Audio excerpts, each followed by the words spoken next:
T20 world కప్లో భారత్ జట్టు వరుస విజయాలతో దూసుకుపోతున్నప్పటికీ స్టార్ ఓపెనర్ అభిషేక్ శర్మ ఆడిన 3 మ్యాచ్ల్లో వరుసగా 3 సార్లు డకౌట్ అవ్వడం అభిమానులను కాస్త ఆందోళనకు గురిచేస్తోంది.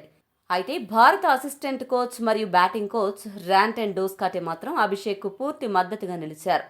జట్టు యొక్క ఆల్అవుట్ అటాక్ వ్యూహాలను అభిషేక్ వరుసగా ఫెయిల్ అవ్వడం వెనుక అసలు కారణాలను వివరిస్తూ కోచ్ ర్యాంటన్ డోస్కాటే ఏమన్నాడంటే, అభిషేక్ శర్మపై జట్టు యాజమాన్యానికి ఎలాంటి ఆందోళన లేదు. అతను తిరిగి పుంజుకుంటాడు.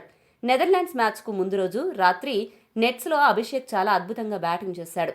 దాదాపు 90 నిమిషాల పాటు క్రీజులో గడిపి తీవ్రంగా శ్రమించాడు. అభిషేక్కు మనం కొంచెం సమయం ఇవ్వాలి.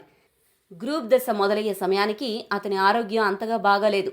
కొన్ని రోజులు ఆసుపత్రిలో కూడా ఉండాల్సి వచ్చింది. అందుకే నమీబియాతో జరిగిన మ్యాచ్కు దూరమయ్యాడు. ఆ అనారోగ్యం తాలూకు ఇంపాక్ట్ ఇంకా అతనిలో కొద్దిగా కనపడుతోంది. కానీ అతడు త్వరగా కోలుకుంటున్నాడు. నెట్స్లో పూర్తి స్థాయిలో క్రికెట్ షాట్స్ ఆడుతున్నాడు.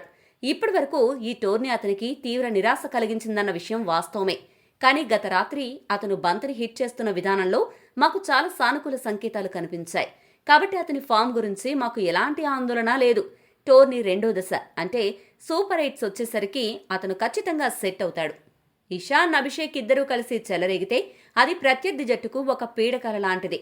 తొలి 6 ఓవర్లలో బ్యాటింగ్ చేయడానికి ఇంతకు మించిన అద్భుతమైన ఓపెనింగ్ జోడీ మీకు దొరకదు. దక్షిణాఫ్రికా మ్యాచ్లో ఈ ఇద్దరు పూర్తి స్థాయిలో చెలరేగుతారు అనే నమ్మకం ఉంది.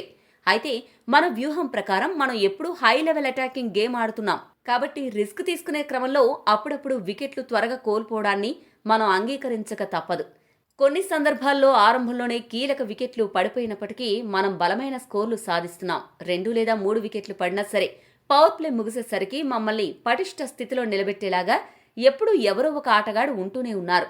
ఒత్తిడిని జయించి తిరిగి పుంజుకుంటున్న మన ఆటగాళ్లకు మనం పూర్తి క్రెడిట్ ఇవ్వాలి అని బ్యాటింగ్ కోచ్ పేర్కొన్నాడు. మరి బ్యాటింగ్ కోచ్ చెప్తున్నట్లు అభిషేక్ సూపర్ 8 సమయానికి చెలరేగుతాడు అని మీరు భావిస్తున్నారా?